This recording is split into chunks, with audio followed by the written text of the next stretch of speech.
Now by the columnist, political commentator Owen Jones, somebody else who I suspect on this issue of what the IDF is doing in Gaza, we'd have a lot of agreement on.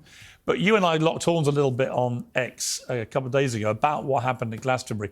I just felt, Owen, that when people try and pretend what they mean is, well, we just mean the entity. We don't actually mean IDF soldiers. It's disingenuous.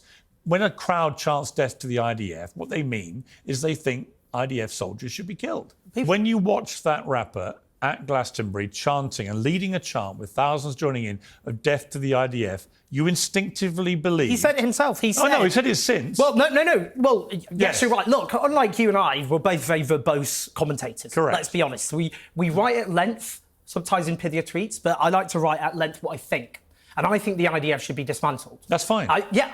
But he said himself it means the dismantling of a violent He said it since the furore blew up. But he also said he's opposed to the death of Jews, Arabs, or any other race or group of people. And Piers, I don't want to be rude, but that puts him in a rather different category than a lot of your pro-Israel. Hang on, when did he post that? Well, the next day. Of course. What do you mean, of course? It wasn't the next day, it was actually the day after. So you're saying that a rapper should have done a long verbose statement on stage? He's a rapper. Let me respond. His initial response the next day was not to apologise for anything, to cite his daughter and school meals. He shouldn't apologise. Right, that's fine. He doesn't have to. No. Right? Free speech means he doesn't have to. But he was dropped by his talent agency. He had his visa revoked, so he can't go on the tour he was planning in the United States. And then we saw this clarification, which bore a striking resemblance to what people who tried to justify it had been saying on social media, which is, I didn't mean soldiers. So you accept then that the rapper was talking about soldiers? No, people call for the death of the Russian army all the time. Do you believe him 100%? Yes. That when he said death to the IDF, he didn't mean